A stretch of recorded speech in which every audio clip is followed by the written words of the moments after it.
Soit avec vous. Alors j'ai une nouvelle question. Y a-t-il un Christ universel?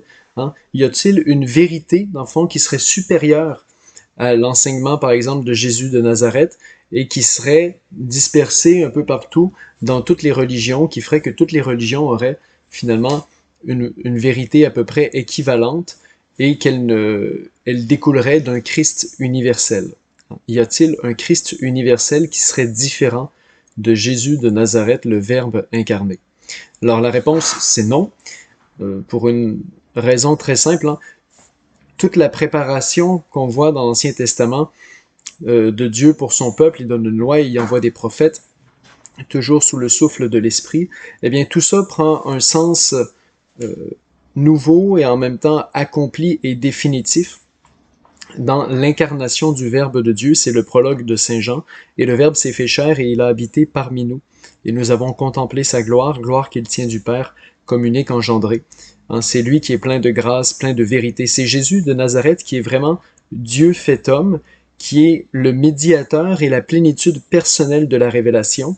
Et il est vraiment Dieu et vraiment homme, c'est-à-dire qu'il n'est pas juste une des manifestations de Dieu dans l'histoire ou un des Christ, un des Messies dans l'histoire. Il est vraiment le Messie, le Christ. Et donc, il n'y a pas une vérité qui serait supérieure à lui et qui ne serait pas révélée dans le christianisme, mais qui serait révélée en partie, par exemple, dans l'islam ou en partie dans le bouddhisme, en partie dans le taoïsme ou je ne sais quoi. Non, non, non, non. C'est vraiment pas ça. Donc, je sais qu'il y a beaucoup de théories qui parlent de ça, de conscience christique, de choses comme ça, mais c'est pas du tout chrétien. Donc, vous pouvez relire, par exemple, le premier chapitre de la lettre aux Colossiens, le premier chapitre également de la lettre aux Éphésiens. Lettre aux Éphésiens, le premier chapitre est magnifique et surtout, il rappelle tout le plan de salut pour nous, les hommes, le plan de salut de Dieu, et qui trouve vraiment son accomplissement en Jésus-Christ, lui qui a été prédestiné dès avant les siècles pour nous sauver, selon la volonté, selon le plan bienveillant de Dieu le Père. Et puis, l'hymne du premier chapitre aux Éphésiens culmine justement dans la croix du Christ, lui qui répand son sang pour nous racheter, pour nous sauver.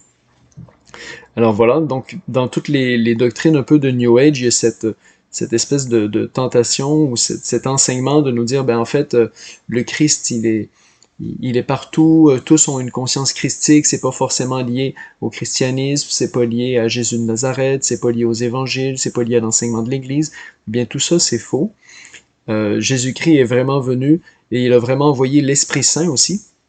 Et c'est le Saint-Esprit qui continue la mission du Verbe fait chair. Et donc l'Esprit Saint aussi est intimement lié au mystère pascal de Jésus. Et même c'est lui qui, dans les cœurs, prépare à une union au mystère pascal.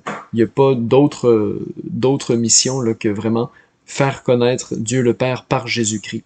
Et donc, lorsqu'on parle qu'il y a beaucoup de semences du Verbe ou beaucoup de pierres d'assises, beaucoup de vérités dans d'autres cultures, dans d'autres religions, eh bien c'est simplement que c'est l'Esprit Saint qui travaille pour qu'il y ait éventuellement une pleine reconnaissance de Jésus-Christ, Dieu fait homme, crucifié pour nous sous Ponce Pilate et ressuscité le troisième jour conformément aux Écritures. Donc, ces semences de vérité, elles attendent une maturité dans la reconnaissance de Jésus-Christ, et c'est pas pour dire que non, l'Esprit Saint a suscité plein de religions qui sont équivalentes. Voilà, j'espère que ça vous éclaire.